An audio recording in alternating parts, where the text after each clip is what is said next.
দ্বিতীয় স্কন্ধ তৃতীয় অধ্যায় শ্লোক নাম্বার 9 আমার সাথে বলবেন।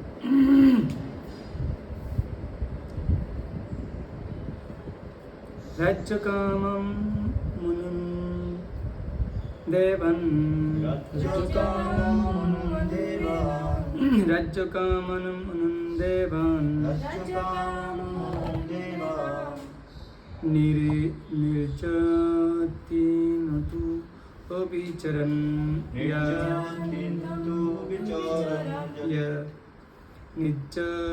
निर्जतीन तु अविचरन् यथेत्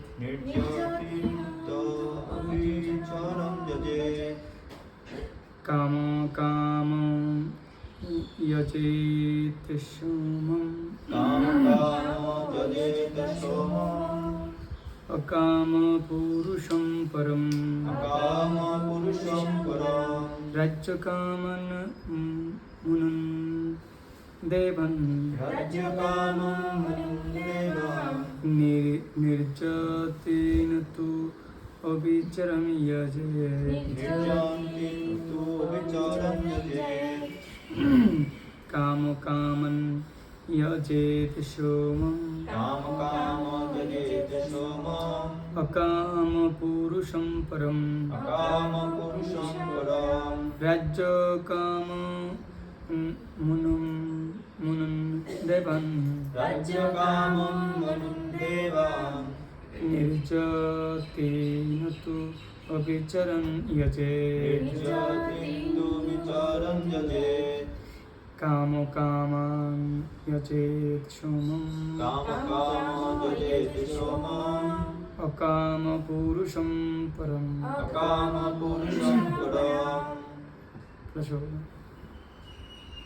राज्यकामो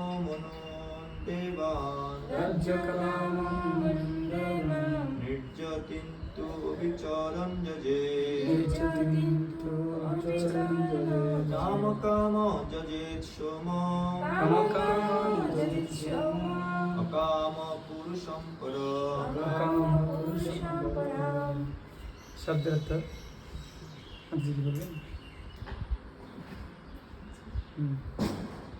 রাজ্য কাম্য সাম্রাজ্য লাভের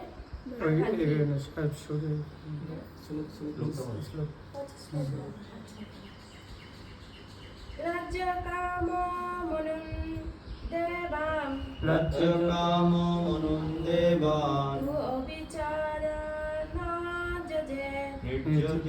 অবিচারণ যজে কাম কাম যজেতে সোম काम यजेत् सोमम् अकाम पुरुषं परम् शब्द अर्थ राज्य काम साम्राज्य लाभের আকাঙ্ক্ষী মুনুন ভগবানের আংশিক অবতার মনুদেব দেবান দেবতাদের নির্যাতিন অসুরেরা তু কিন্তু অবিচরণ শত্রু বিজয়ের আকাঙ্ক্ষী ইয়জেত পূজা করা উচিত কাম কাম ইন্দ্রিয় সুখভোগের আকাঙ্ক্ষী ইয়জেত আরাধনা করা উচিত সোম চন্দ্রদেবকে অকাম যার কোনো জড় বাসনা নেই পুরুষম পরমেশ্বর ভগবান পরম পরম অনুবাদ যিনি রাজত্ব কামনা করেন তার মনুদের আরাধনা করা উচিত যিনি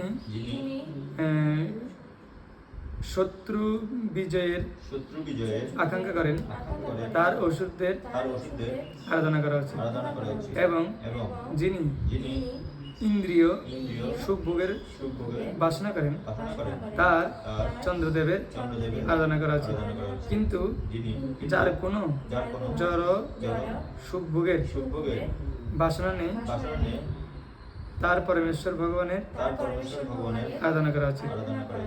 তাৎপর্য করেছেন শিলপ্রপাত। জয় শিলপ্রপাত কি জয়। জয়। মুক্ত পুরুষ উপরোক্ত সমস্ত ভোগগুলি সম্পূর্ণ অর্থহীন বলে মনে করেন। কেবল যারা বহিরঙ্গা যারা প্রকৃতির গুণের দ্বারা আবদ্ধ তারাই বিভিন্ন রকম জড় সুখ ভোগের আকাঙ্ক্ষার বন্ধনে আবদ্ধ। অর্থাৎ পারমাত্মবাদীদের কোনো রকম জড় বাসনা থাকে না, কিন্তু জড়বাদীরা নানা প্রকার ভোগ বাসনায় আকাঙ্ক্ষী। ভগবান ঘোষণা করেছেন যে জড় সুখ ভোগের আকাঙ্ক্ষী জড়বাদীরা যারা পূর্বে বর্ণিত বিভিন্ন দেবদেবতাদের অনুগ্রহ জড় সুখ ভোগের আকাঙ্ক্ষী জড়বাদীরা পূর্বে বর্ণিত বিভিন্ন দেবদেবতাদের অনুগ্রহ ভিক্ষা করে কখনোই তাদের ইন্দ্রিয় দমন করতে পারে না, এবং তাই তারা নানা রকম অর্থহীন কার্যকলাপে লিপ্ত হয়। তাই কোনো রকম সুখ ভোগের আকাঙ্ক্ষা না করে পরমেশ্বর ভগবানের আরাধনা করা উচিত। মূর্খ মানুষদের নেতারা আরও অধিক মূর্খ, কেননা তারা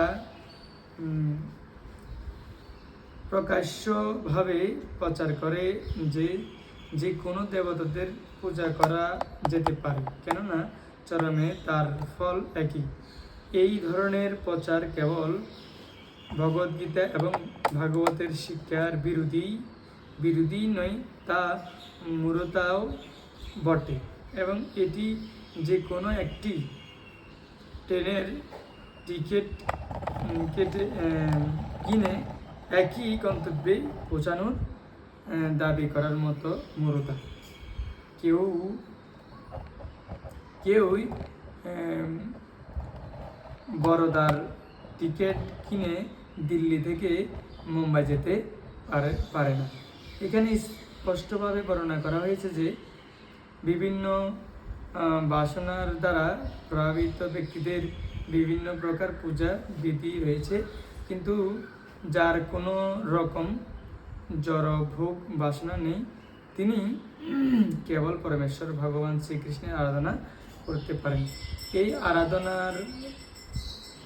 আরাধনার পদ্ধতিকে বলা হয় ভগবত ভক্তি।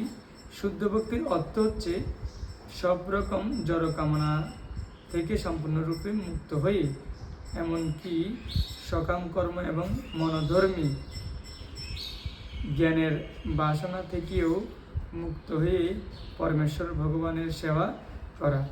জড় বাসনার চরিতার্থ করার জন্য ভগবানের আরাধনা করা যায়, কিন্তু তার ফল ভিন্ন, যেই কথা পরবর্তী শ্লোকে বিশ্লেষণ করা হবে। সাধারণত ভগবান কারো ইন্দ্রিয় সুখভোগের জড় বাসনা চরিতার্থ করেন না, কিন্তু ভগবান এই প্রকার পূজকদের পুরস্কৃত করেন, কেননা চরমে তারা সমস্ত জড় সুখভোগের বাসনা ত্যাগ করেন। এখানে সিদ্ধান্ত হচ্ছে এই যে জড় সুখভোগের বাসনা হ্রাস করা উচিত, এবং সেজন্য পরমেশ্বর ভগবানের আরাধনা করা উচিত, যাকে এখানে পরম বা জড়াতীত বলে বর্ণনা করা হয়েছে। শ্রীপাদ শঙ্করাচার্য বলেছেন, নারায়ণ পর ব্যক্ত, পরমেশ্বর ভগবান শ্রীনারায়ণ জড়া প্রকৃতির অতীত।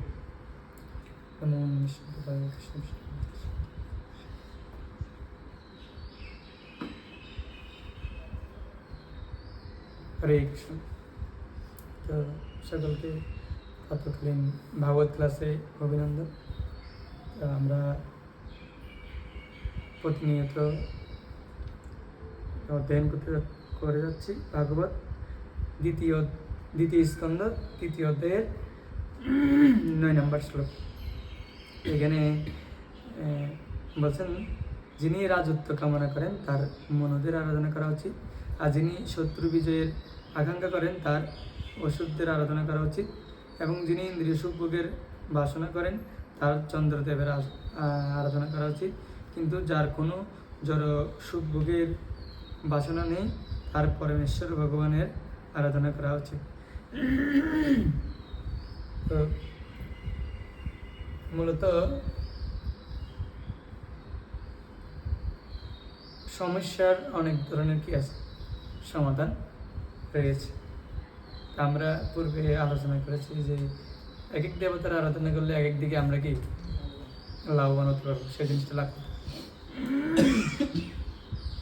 এইভাবে সুখদেব গোস্বামী বলতে বলতে বলতে এখানে শুদ্ধ ভক্তির হৃদয়ের পরিবর্তন এই অধ্যায়ে তিনি বোঝাতে যাচ্ছে যে জড় জগতে আসলে যা কিছু লাভ করি না কেন, কিন্তু এই জিনিসগুলো কিন্তু আমাদের জীবনের উদ্দেশ্য নয়। তো আমাদের জীবনের উদ্দেশ্য কি? আমাদের জীবনের উদ্দেশ্য হচ্ছে যে শুদ্ধ ভক্তি লাভ করা।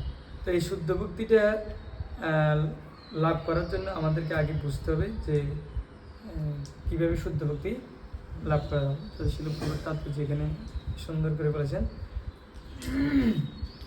যে শুদ্ধ ভক্তি কীভাবে লাভ করা যায়। আর অনেক সময় অনেকে বলে যে না, যদি আমরা কোনো এক দেবতার পূজা করলে আমরা কোথায় যেতে পারবো? ভগবানের কাছে যেতে পারবো। তো শিলপ্রভুপাদ উদাহরণ দিয়েছে মানে দিল্লির টিকিট কেটে মুম্বাই যাওয়া সম্ভব নয়। এই জন্য কখনো মনে করা উচিত নয় যে আমি এই একজনের আরাধনা করে আমি কি ভগবানের কাছে যাব। সবাই এক, তো এই জিনিসটা ভুল ধারণা। সবাই কিন্তু এক নয়। যদি প্রধানমন্ত্রী, এমপি, তারপর চেয়ারম্যান, চৌকিদার, এগুলো যদি এক হইতো, মেম্বার, চৌকিদার, এগুলো যদি এক হইতো, তাহলে আর বড় পদের কোনো কি প্রয়োজন ছিল না। তো সবাই এক নয়, তার মান অনুসারে একজনের এক এক পদবী। কিন্তু পরমেশ্বর ভগবানের পদবী হচ্ছে সবচেয়ে থেকে কি আলাদা, সুপ্রিম পার্সোনালি অফ গডেড, যার উপরে আর কোনো কি নাই, গড বা ভগবান নাই। সেটা এগুলো আমাদের বুঝতে হবে। আর এগুলো যদি না বুঝে, এটা হচ্ছে নির্বোধিতা। শিলপ্রভুপাদ বলছে যে যারা এই ধরনের প্রচার করে এরা হচ্ছে যে কি গীতা ভাগবতের বিরোধী করছে, এমনকি ভগবানেরও বিরোধী করছে। এরা এক ধরনের অসুর। কারণ অসুররাই কি কিন্তু ভগবানের কি করে? বিরোধী করেন এবং ভক্তদের বিরোধী করেন। ভগবান বলছে যে অহম সর্বস্ব প্রভব মত্ত সর্বম প্রভূতি ইতিমধ্যে ভজন্তিমা বুধাবাম সঙ্গে। ওরাই বুদ্ধিমান ব্যক্তি, যিনি বুঝতে পেরেছেন আমি সব কিছুর উৎস। তো ভগবানের ভক্তরাও সেই জিনিসটাই বলছে, ঈশ্বর পরম কৃষ্ণ সচ্চিদানন্দ বিগ্রহ অনাদির আদির গোবিন্দ সর্বকারণের কারণ। ব্রহ্মা স্বয়ং বলেছেন যে সর্বকারণের কারণ হচ্ছে শ্রীকৃষ্ণ। তার প্রতিও আমাদের অনেক সন্দেহ। কারণ কি? কারণ হচ্ছে আমাদের কিছু মানে কি গোরামে রয়েছে,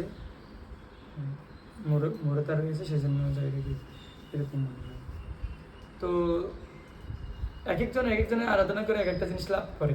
কিন্তু আবার সুখদেব গোস্বামী বলছে না, যদি কেউ যদি ভগবানের আরাধনা করে তাহলে সেও কি যাই চাই তাই কি। এই পূর্বে যেগুলো ব্যাখ্যা করে এসছে সবগুলো আমরা কৃষ্ণের মাধ্যমে লাভ করতে পারি, হলিনমান। কিন্তু এগুলোতে কিন্তু কৃষ্ণ ভক্তির মুখ্য উদ্দেশ্য নয়। কিন্তু কৃষ্ণ বলছে না, যদি কেউ যদি আমার কাছে চাই তাও দিব, না করবো না। কারণ আমার কাছে আসলে তো একটা কি আছে, মানে সম্ভাবনা আছে সেই একসময় জড় বাসনা থেকে কি মুক্ত হতে হবে। তো এই হৃদয় শুদ্ধ ভক্তি হৃদয়ের পরিবর্তন। তো হৃদয়ের পরিবর্তন মানে জড় বাসনা থেকে কি মুক্তি লাভ করা, এটাকে বলা হয় হৃদয়ের পরিবর্তন। কিন্তু আমি ভক্তি করলাম, আবার জড় বাসনা রইল, বিভিন্ন ধরনের ভোগ বাঞ্ছা করে। এই জন্য মায়ের ফল বলছে কৃষ্ণ বলি যে জীব ভোগ বাঞ্ছা করে নিকটস্থ মায়ের তারে যাবে কেউ বলে। তো এই জন্য কৃষ্ণকে বলতে হলে ভোগ করতে হয়। কারণ কৃষ্ণকে মনে রেখে কখনো কেউ ভোগ করতে পারে না। আর যে ব্যক্তি কৃষ্ণকে ভক্তি করতে চায়, আবার ভোগ করতে চায়, যে একজন বিভ্রান্তকর ব্যক্তি। সে নিজেকে কি করছে? বিভ্রান্ত করছে, অন্য কেউ বিভ্রান্ত করতে হবে না। ভক্তিতে আসলে এক আমার মন আমাকে বিভ্রান্ত করবে, আর লোকে আমাকে বিভ্রান্ত করবে। তো যদি আমাদের যদি বিশ্বাস এবং জ্ঞান যদি যথাযথ থাকে, তাহলে লোকে কি করতে পারে না, বিভ্রান্ত করতে পারে না। কিন্তু মন তো আমার খুব নিকটজন, মনের কথা আমরা ফেলাইতেও পারি না। বহু জন্ম ধরে কি মনের আপত্তিগুলো আমরা কি পূরণ করেছি। এই জন্য মন যা বলে তাই কি আমরা আবদারটা পূরণ করতে চাই। আর মন যে সবচেয়ে বেশি আমাদেরকে বিভ্রান্ত করে ভগবত ভক্তি থেকে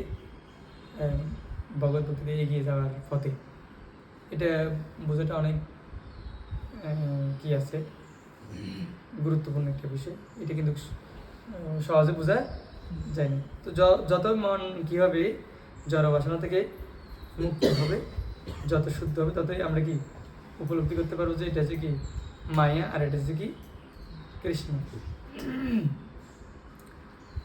আনুকূল্যেন সংকল্প প্রতিকূল্য হচ্ছেন, এটা রূপ গোস্বামী বলছেন। কি বলছেন? অনুকূল যেগুলো সেগুলো সংকল্প করতে হবে, আর যেগুলো প্রতিকূল সেগুলো। তো এখন আমি যে বুঝতেই পারতেছি না অনুকূল কোনটা আর প্রতিকূল কোনটা, সে কারণে মনে হয় যেন আমার মনে হয় এটা ঠিক আছে অনুকূল, যেটা আমার ভালো লাগে সেটা অনুকূল, আর যেটা আমার ভালো লাগে না সেটা প্রতিকূল। তো এরকম আমরা মনের দ্বারা চালিত হয়ে মানসিক স্তরে আমরা কি হই, ধাবিত হই। এটা কি নয় যথাযথ। সেজন্য আমাদের মনের স্থিতির ঊর্ধ্বে আসতে হবে, মনস্থিতির ঊর্ধ্বে আসতে হবে। এটা সম্ভব হবে যখন কেউ শুদ্ধ ভক্তি করবে বা শুদ্ধ ভক্তি করার চেষ্টা করবে, তখন তার পক্ষে কী হবে, এটা সম্ভব হবে না, অন্যথায় এটা সম্ভব হবে না। তো এখন এই যে 9 নম্বরে 10 নম্বরের সমাধান দিয়েছি কি, অকাম সর্ব কাম বা মোক্ষ কাম উদারতে তীব্রেণ ভক্তি যোগেন যজতে পুরুষম পরম। তো এখানে বলছে যে ব্যক্তির বুদ্ধি উদার, তিনি সব রকম জড় কামনা যুক্ত হন, অথবা সমস্ত জড় বাসনা থেকে মুক্ত হন, অথবা জড় জগতের বন্ধন থেকে মুক্তি লাভের প্রয়াসী হন, তার কর্তব্য সর্বোত্তভাবে পরমেশ্বর ভগবানের আরাধনা করা।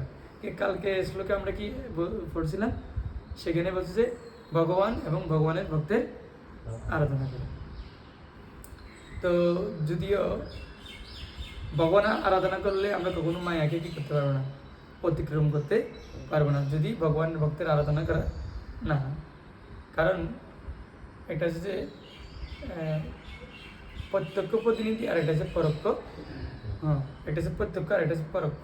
তো ভগবান হচ্ছে যে এখন আমাদের জন্য পরোক্ষ, এটা এটা আমাদের থেকে এখন কি আছে, দূরে রয়েছে। কিন্তু প্রত্যক্ষভাবে কে রয়েছেন, ভগবানের ভক্ত, ভগবানের শুদ্ধ ভক্তি রয়েছে প্রত্যক্ষ।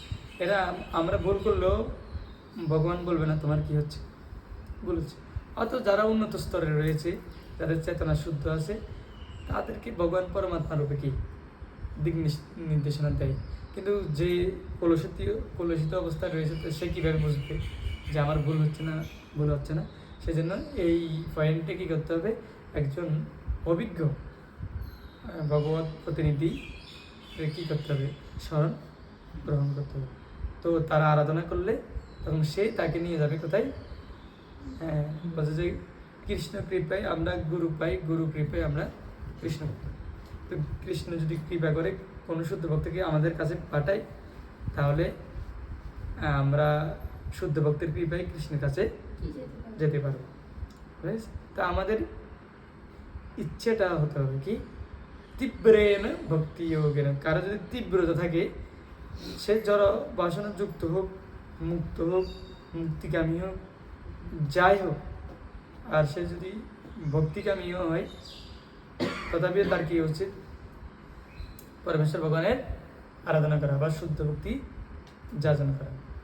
তো শুদ্ধ ভক্তির উপগোস্বামী বলছেন শুদ্ধ ভক্তি সুদূর্ল, শুদ্ধ ভক্তি সচরাচর কি পাওয়া যায় না, শুদ্ধ ভক্তি সচরাচর পাওয়া যায় না। এই যে স্টেপগুলো বলছে, সেগুলো যদি অতিক্রম করতে পারি, না বিলাসিতা শূন্যম জ্ঞান কর্ময়াধীন প্রীতম অনুকূল্যেন কৃষ্ণ অনুশীলনম ভক্তির উত্তম। এটা হচ্ছে উত্তম ভক্তি। ঋষিকেন ঋষিকেশ সেবনম মুক্তি উচ্চতে। এগুলো হচ্ছে উত্তম মুক্তি, যেখানে মাধ্যমে কোনো কিছু দেখবে না, জড়জাগতিক কোনো কিছু। কি কি বলছে? অন্য অভিলাষ শূন্য, কোনো রকমের অন্য অভিলাষ থাকবে না। অন্য অভিলাষ মানে ভক্তি ব্যতীত অন্য কোনো অভিলাষ থাকবে না। যদি ভক্তি ব্যতীত কোনো অভিলাষ থাকে তাহলে বুঝতে হবে যে সেটা হচ্ছে কি আগাছা। এটা কি নাই? ভক্তি নেই, এটা কি আগাছা, মিশ্র ভক্তি। এই জন্য বলছে অন্য অভিলাষ শূন্য। তো অন্য অভিলাষগুলো কি? জ্ঞান কর্ম আদি, মানে জ্ঞান হচ্ছে মুক্তি লাভের বাসনা, আর কর্ম আছে সকাম কর্ম। এগুলো থেকে কি হতে হবে? মুক্ত হতে হবে। জ্ঞান কর্ম আদি বলতে আরো কি, হ্যাঁ, বিভিন্ন বিষয় বলছে, নিষিদ্ধাচার কঠিনাটি জীবন লাভ পূজা প্রতিষ্ঠা আদি যত, সেখানেও আদিটাই বলছে। আদি মানে যার কোনো শেষ নেই, এক কথায়। এই ছিল জ্ঞান কর্ম আদি অনাবৃতম। এটা হচ্ছে আবৃতম আর এটা হচ্ছে অনাবৃতম। তো এইগুলা আমাদের ভক্তিটাকে আবৃত করে রাখছে। আর যখন এগুলো বাদ দিয়ে দিব তখন অনাবৃতম। আর যে অনাবৃতম হয়েছে তিনি কি করবেন? অনুকূলেন কৃষ্ণ, তিনি অনুকূলভাবে কি করবেন? কৃষ্ণ ভক্তি অনুশীলন করবেন। আর এটা হচ্ছে উত্তম ভক্তি। ভক্তি এর থেকেও শ্রেষ্ঠ ভক্তি আর কিছু হতে পারে না। তো এইটা অনেক আছে, সময়ের দরকার আছে, শুদ্ধ ভক্তির কৃপার দরকার আছে, কিন্তু তীব্রতা থাকতে হবে। কি থাকতে হবে? তীব্রেণ ভক্তিও কেন, যিনি তীব্রতার সহিত ভক্তি করেন তিনি যদি সকাম কর্মী থাকেন তাহলে ধীরে ধীরে শুদ্ধ হবে। কি হবে? শুদ্ধ হয়ে কি হবে? ধ্রুব মহারাজের মতন ভক্ত হয়ে যাবে। আর যিনি মুক্তিকামী হন তিনি কি হবে? তিনি স্বরূপ মুক্তি লাভ করবেন। মুক্তি হিত্যা উন্নত রূপম স্বরূপেণ অবস্থিত। স্বরূপ জীবের স্বরূপ হয় কৃষ্ণের নিত্যদাস, সে জানতে পারবে। এখন আমরা তো সবাই জানি, জানি না? আমরা সবাই জানি কি? আমরা যে কার দাস, হ্যাঁ, কিন্তু আমরা জানি যে তোতাবাগির মতন জানি। কিসের মতন? হ্যাঁ, জানি আমরা দেহ নই, আমরা কি আত্মা। তো একটা আত্মার বৈশিষ্ট্য আছে, আছে না? এটা সম্বন্ধে আমরা জানি না। দেহে যতক্ষণ আত্মা আছে ততক্ষণ কি দেহটা সচ্ছল আছে। তা আমরা জানি আত্মা আছে বিধায় দেহটা সচ্ছল আছে, কিন্তু আত্মাটা কি, আত্মাটা কোত্থেকে আসছে, আত্মার বৈশিষ্ট্য কি, এইগুলো আমরা জানি না। তা আত্মাটা কি? আত্মাটা হচ্ছে ভগবানের অংশ, অবিচ্ছেদ্য অংশ। আর আত্মার পরিমাণ কত? চুলের অগ্রভাগে 10,000 বয়স। তা আত্মার বৈশিষ্ট্য কি? স্বভাবটা কি? জীবের সর্বনিত্যের কৃষ্ণ নিত্য দাস। তো তার দাসের কাছে হচ্ছে কি প্রভু সেবা করে। এই জিনিসটা আমাদেরকে কি জানতে হবে? এটা হচ্ছে আত্মার বৈশিষ্ট্য। তো যদি আমি আত্মা হই তাহলে আমার বৈশিষ্ট্য কোথায়, এটা আমাকে জানতে হবে। ঠিক আছে? যেরকম আমরা এক জায়গায় দেখেছি, বাড়ির সামনে লেখা আছে যে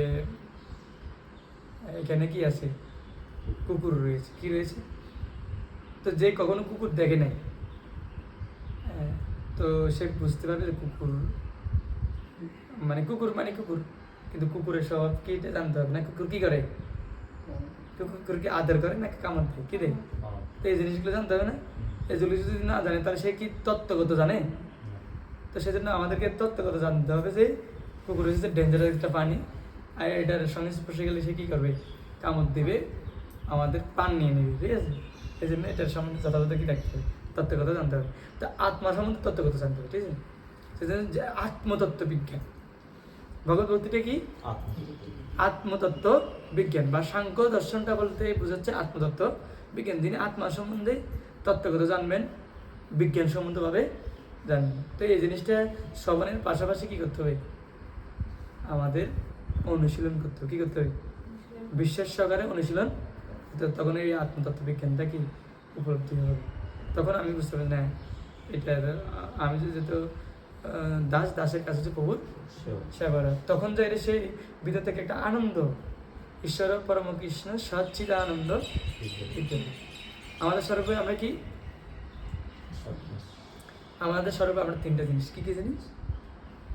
একটা হচ্ছে নিত্যময়, এই যে জ্ঞানময় এবং আনন্দময়। শুধু জাস্ট আনন্দ বলে না, কি বলে না, শুধু আনন্দ বলে না, আমাদের বলতেছে সচ্চিত আনন্দময়। তিনটা জিনিস। এক কথা যে আনন্দ এই জগতেও আছে, কিন্তু এই জগতের আনন্দগুলো কি ক্ষণিকের। নাহলে মানুষ এত কিছু কেন করে? আছে না আনন্দ, আছে না এগুলোর ভিতরে? এগুলোর ভিতরে আনন্দ আছে, কিন্তু এগুলোর ভিতরে কি নাই? চিৎ আনন্দ নাই, কি নাই? আর নিত্য আনন্দ নাই, কি নাই? চিৎ এবং নিত্য দুইটা জিনিস ঘাটতি রয়েছে। এটা হচ্ছে যে জ্ঞানের অভাব আছে বা নিত্যত্বের অভাব আছে, আর এটা হচ্ছে জ্ঞানের অভাব আছে। কি এটা হচ্ছে নিত্যত্ব, আর এটা হচ্ছে জ্ঞানের। সচ্চিদানন্দ, চিদানন্দ। আমাদের কোনো আনন্দ দরকার? জড়ানন্দ নয়। জড়ানন্দ হচ্ছে কি আপনার, কখনো আসে, কখন থাকবে, কখনো থাকবে না। কিন্তু আমাদের চিদানন্দ লাভ করার জন্য ওই যে ভগবানের সেবায় কি যুক্ত, কি সহকারে? তীব্রতার সহিত। কিসের? তীব্রতার সহিত। Loving divisional service, sincerity, seriously, reality, সবগুলো মিলাই আমাদের কি করতে হবে? ভক্তি করতে হবে। তখনই ভগবান বলবো যে ওর তো অনেক কি রয়েছে, তীব্রতা রয়েছে। একজন ব্যক্তি যখন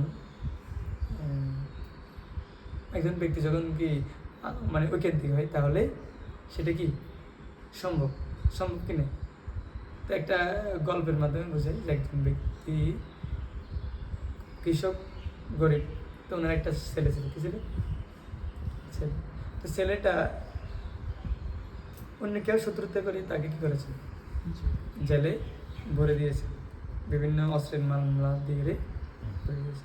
এখন মা বাবা খুব দুঃখ করতেছে যে আমার একটা মাত্র অবলম্বন, তাকেও কি করে, এখন সামনে আমাদের যে চাষ হবে কে দেখবে? ছেলেই সবই করতো। মা বাবা চিঠি লিখছে ছেলের কাছে, বাবা এখন তো জমি খালি করে আছে, চাষ করবে কে? তখন ও চিন্তা করলো, ঠিক আছে। তখন ও ভাবলো কি করা যায়। তখন ভগবান তাকে একটা বুদ্ধি দিয়েছে। কি দিয়েছে? তো ও একটা কাগজের লেগে দিয়েছে। কি দিয়েছে? কাগজের লেগে সেই বাইরে ফেলে দিয়েছে। এইখানে লেখা আছে যে আমাদের যে জমিটা আছে সেইখানের মাধ্যমে অনেক ভারী ভারী অস্ত্র রয়েছে। কি রয়েছে? জমির নিচে ভারী ভারী অস্ত্র রয়েছে। কেন পুলিশের হাতে গেছে, এটা ইনফরমেশন পেয়েছে। পুলিশ কী করেছে? ফোর্স নিয়ে চলে গেছে কোথায়? ওইখানে বলছে তোমাদের ছেলে অনেক বড় সন্ত্রাসী, তোমাদের জমির কোথায়? তো মা বাবা বলছে যে আমার ছেলে তো মানে একদম সিধা সাদা, এটাই করবো। বলছে না, বিশেষ করি না, জমিন কোথায়? জমিন এখানে আছে। তো ওরা একদম যন্ত্র নিয়ে পুরো জমিনটাকে কী করে ফেলেছে? করে ফেলেছে। কিন্তু করে কোনো কি পায় নাই, অস্ত্র পায়নি। ওরা বলছে যে কী হলো, ওরা তো বুঝতে পারে নাই এটা ছেলের কি টেকনিক ছিল। তখন পরবর্তী ছেলে আরেকটা চিঠি কাটাইছে, মা তোমরা যে বলেছো জমিন কী করতে হবে, তা আমি লোক পাঠিয়ে কী করেছি, জমিনটা করে দিয়েছি। এখন তোমরা কী করো? চাষ করো। হ্যাঁ, জমিন করাটা কি কষ্ট, চাষ করাটা কি সহজ। তখন ওরা বুঝতে পারছে, ও তাহলে এটা আমার ছেলে কি কাছে না। তো এটা হচ্ছে যে কেউ যদি ইচ্ছা করে কি উপায় হয় কিনা, তো কেউ যদি তীব্রতার সহিত ভক্তি করে, তখন ভগবান তার চেষ্টা দেখে ভগবান তাকে কী করবে? সহযোগিতা করবে। ধ্রুব মহারাজ মাত্র 5 বছরের একটা কি বালক। তো সে এমন তপস্যা করেছে, এমন তীব্রতা ছিল, ভগবান মানে নেমে আসতে কি বাধ্য হয়েছে। আরেকজন ভক্ত প্রহ্লাদ মহারাজ, তাও 5 বছর বয়সে ছোট একটা বাচ্চা। তো সে আরেক ধরনের ভক্ত। সে ভগবানকে না মানার জন্য বলে না, তার সে যে অদ্ভুত, সে ভগবানের উপরে বিশ্বাস আছে। কি আছে? ভগবান যেখানে থাকবে না কেন, ভগবান আমাকে রক্ষা করবে। ধ্রুব মহারাজের কিছু জ্বর ভাষণ ছিল, এই জন্য জোর করে ভগবানকে কি নিয়ে আসলো। কিন্তু বুঝেছে কি হয়েছে, কাজ হবে চিন্তাম স্বামী অভিদিব্যরত্নম কিতারস্থ হচ্ছে। বলছে যে আমি আসছি কাজ খোঁজার জন্য, এখন আমি তো কি হিরে পেয়ে গেছি, জড়জাগতিক রাজ্য, তো এগুলো কোনো বিষয় না ভগবানের কাছে। কি কোনো বিষয়? এটা তুচ্ছ। তো তখন তুমি জান ভগবান আমার রাজ্য চাই না। বলছি মানে চাও না কেন? তুমি তো চেয়েছো অনেক, আমাকে কি দিয়েছো? ফিরে দিয়েছো অনেক, দিয়ে দিয়েছো না, প্রেশার দিয়েছো না, যে রাজ্যের জন্য অনেক কঠোর তপস্যা করেছে, একটা প্রেশার না? তো এখন নিবি না কেন? তো ভোগের সাথে একটা ভোগান্তিও ফ্রি থাকে, কি থাকে? যে যত বেশি বড় ভোগ করবে তার ভোগান্তিটাও তত বড়। কেউ যে এই যে ভোগান্তি করছে বা দুঃখ কষ্ট ভোগ করছে, বুঝতে হবে সে এই জন্মে হোক বা পূর্ব জন্মে সে অনেক বেশি কি ভোগ করেছে, পূর্বে এত ভোগ করেছে, প্রকৃতির নিয়মের বিরুদ্ধে কি করেছে, আচরণ করেছে। এই জন্য ওই জন্মেও তার কি হয় নাই, ভোগান্তি শেষ হয় না, এই জন্মেও তাকে কি করতে হচ্ছে, ভোগান্তি করতে হচ্ছে। সেই জন্য আমাদের ভক্তিটা একমাত্র আমাদেরকে কি করতে পারে, এই ভোগান্তি থেকে মুক্তি করতে পারে। বজ হরে মান শ্রীনন্দের নন্দন অবয় চরণার বিন্দরে দুর্লভ মানব জনম সৎসঙ্গে তরহ এই ভব সঙ্গে। দুর্লভ মানব জনম সৎসঙ্গে। আর ভগবানের চরণ হচ্ছে অভয় চরণ, যে চরণে কোনো ভয় নেই। এই জন্য দুর্লভ মানব। মানব দুর্লভ কেন? কারণ এই জন্মে একমাত্র কৃষ্ণ ভক্তি সম্ভব, আর অন্য কোনো জন্মে সম্ভব নয়। আর এটা পেয়েছি কত 80 লক্ষ জন্মের পর। এই জন্ম লক্ষ জন্ম করে ভ্রমণ পেয়েছি এই মানব জন্মটা কি? কত মানব জন্মের আশায় কত দেবে দেবতা বাঞ্ছিত হয়, হেন জন্ম দিল দয়াময় পেয়েছি কোন ফলে, আর কি হবে মানব জনম বসব সাধু মিলে, বসব সাধু মিলে। কারণ সাধু মিলে বসা একমাত্র মানব জন্মেই কি। সেজন্য কেউ যদি মানব জন্ম পেয়ে সাধু সঙ্গ না করে, ভগবত ভক্তি না করে, হরি হরি বিফলে জন্ম করে, তার জন্মটা কি বিফলেই যাচ্ছে। এই জন্য আমাদের চেষ্টা করতে হবে যে জন্ম আমরা পেয়ে গেছি ভগবানের কৃপাই, বলছে দুর্লভং ত্রয়মে বৈত দেবা অনুগ্রহ হইতুকম। ভগবানের কৃপায় আমরা কি পেয়েছি? এই দেহ দেবা অনুগ্রহ হইতুকম মনুষ্যত্বম মুমুক্ষুত্বম মহাপুরুষ সংশ্রয়। এই দেহটা ভগবানের বিশেষ কৃপার ফলে পাই। তো এই দেহে তিনটা জিনিস কি করতে হবে, সম্পাদন করতে হবে। এটা হচ্ছে মনুষ্যত্ব লাভ করতে হবে, আর হচ্ছে মুক্তি লাভের প্রচেষ্টা করতে হবে, আর সর্বশ্রেষ্ঠ হচ্ছে যে কি মহাপুরুষের সংশ্রয়, তার সঙ্গ এবং তার আশ্রয় গ্রহণ করতে হবে। এটা হচ্ছে যে আমাদের জীবনের উদ্দেশ্য। তো আমরা গতকাল আলোচনা করেছিলাম ভক্তিতে মানে আসার পর আমাদের দুইটা জিনিস জানতে হবে। কি কি গতকালকে আলোচনা করেছিলাম না? কি কি দুইটা জিনিস? একটা কি, আমাদের আসার উদ্দেশ্য, একটা হচ্ছে আসার উদ্দেশ্য কি, আর একটা কি, এটা হচ্ছে আসার উদ্দেশ্য। হ্যাঁ, আর একটা হচ্ছে কি, হ্যাঁ করণীয়। ঠিক আছে, বলে গেলে চলবে না। ঠিক আছে, এটা হচ্ছে আমাদের উদ্দেশ্য কি, আর এটা হচ্ছে আমাদের করণীয় কি। তো আমাদের উদ্দেশ্য হচ্ছে যে ভক্তি জীবনে আসার উদ্দেশ্য হচ্ছে ভক্তি লাভ করা কি, বা হৃদয়ের পরিবর্তন করা। এগুলো হচ্ছে যে আমাদের জীবনের উদ্দেশ্য। আর এটা হচ্ছে করণীয় কি, করণীয় হচ্ছে যে আমাদের সদাচার মানে অবলম্বন করা, সাধনা অবলম্বন করা, সেবা অবলম্বন করা। সদাচার, সাধনা, সেবা, এই তিনটা জিনিস আমাদের করণীয়। তো এই তিনটে জিনিস করার জন্য আমাদেরকে একজন অভিজ্ঞ ব্যক্তিকে নিতে হবে, মানে আশ্রয় বা মহাপুরুষের সংশ্রয়। তাহলে এই আমাদের উদ্দেশ্য, আমাদের ভিশন আর মিশন দুইটাই কি হবে, সফল হবে। কি ভিশন মানে কি, ভিশন আর মিশনের মধ্যে পার্থক্য। তো একটা হচ্ছে যে আমাদের লক্ষ্য, ঠিক আছে, আর একটা হচ্ছে লক্ষ্যে এগিয়ে যাওয়ার চেষ্টা, যে অনুশীলন, এগুলো হচ্ছে মানে। আর মোট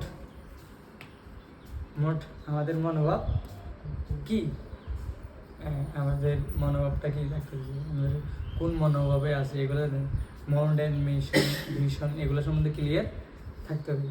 আর এগুলো ক্লিয়ার হবে যখন আমরা একজন অভিজ্ঞ ব্যক্তি কি শরণাগত হব, তার আদেশ নির্দেশ অনুসারে কী করবো ভগবত ভক্তির অনুশীলন করবো, তখন এটা সম্ভব হবে। তাই এখন একটা হচ্ছে আমাদের ভগবত ভক্তিতে আসার উদ্দেশ্য কি, আর এটা হচ্ছে কি করণীয় কি, এই জিনিসগুলো আমাদের জানতে হবে। তো এখানে বলছে যার যত জড় বাসনা থাক কোনো অসুবিধা নেই, আর নাই থাক মুক্তি লাভের বাসনা থাক, কিন্তু প্রত্যেকের উচিত কি তীব্রেণ ভক্তি যোগেন ইয়াজতে পুরুষম পরম, পরম পুরুষ পরমেশ্বর ভগবান শ্রীকৃষ্ণের আরাধনা করা উচিত। কী করে কিসে করে? হ্যাঁ, খুব কিন্তু গুণে থেকে তো ভক্তি করা যায় না, যাই তো ভগবান ভগবদ্গীতা বলছে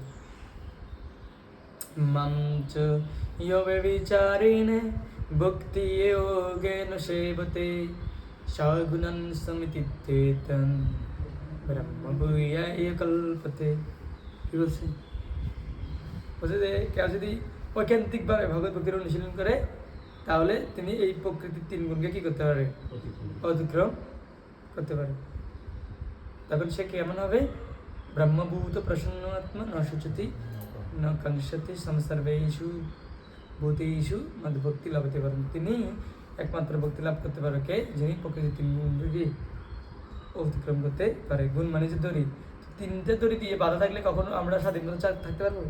তো প্রকৃতির স্বাধীনতা মানে হচ্ছে যে এই 3 গুণগুলোকে কি অতিক্রম করা। অনেকে মনে হচ্ছে না আমরা স্বাধীন, আমি কোনো কারো স্মরণ গ্রহণ করবো না, আশ্রয় গ্রহণ করবো না, ভক্তি টক্তি এগুলো এসব নিয়ম কারণের মাধ্যমে আমি নেই, আমি কি আছি? স্বাধীন আছে। আসলে না, সে হচ্ছে মায়ার অধীন। কিন্তু প্রকৃতপক্ষে যিনি ভক্তির অধীন তিনি হচ্ছে যে স্বাধীন। এই গুণের থেকে যিনি মুক্ত তিনি হচ্ছেন যে স্বাধীন। এই জন্য আমাদেরকে তত্ত্বটা বুঝতে হবে, কোনটা হয় কোনটা নয়, কোনটা নয় কোনটা হয়। মহাপ্রভুর একটাকে মহাপ্রভু সবসময় এরকম করতেন, মানুষকে বিভ্রান্ত করতেন, তর্ক করতেন। প্রথমে বলছে যে তোমাদের এইটা ঠিক নেই, তো কি জন্য ঠিক নেই এগুলো সুন্দর করে ব্যাখ্যা দিয়ে রে বলতো। তো একবার শিবেশ ঠাকুরকে ধরেছে, তো শিবেশ ঠাকুর বৈষ্ণব ছিল, ওনার তেরো তর্ক। মহাপ্রভু অনেকজনকে এইভাবে কি দত্ত, এই জন্য বৈষ্ণবরা মহাপ্রভু কি গদাধর মহাপ্রভুকে কি ভয় পাইত যখন পণ্ডিত ছিল। তো বলছে যে এই যে কৃষ্ণ ভক্তি যে যথাযথ নয়, তুমি কি জানো? তো বলছে যে কেন যথাযথ নয়? কৃষ্ণ ভক্তি ঠিক আছে। তো উনি বিভিন্ন ধরনের যুক্তি দিয়ে রে বলছে কি ঠিক আছে, কৃষ্ণ ভক্তি ঠিক আছে না, কৃষ্ণ ভক্তি ঠিক নেই। তো এবার কি আবার কি করতেন উনি? বিভিন্ন যুক্তি দিয়ে রে এবার কি ভক্তি যে সর্বশ্রেষ্ঠ, এবার কি বলছে কৃষ্ণ ভক্তি ঠিক আছে। উনি অবাক হয়ে গেছে, কি রে কিছুক্ষণ আগে দিই মানে এমনভাবে যুক্তি দিয়েছে কৃষ্ণ ভক্তি কি।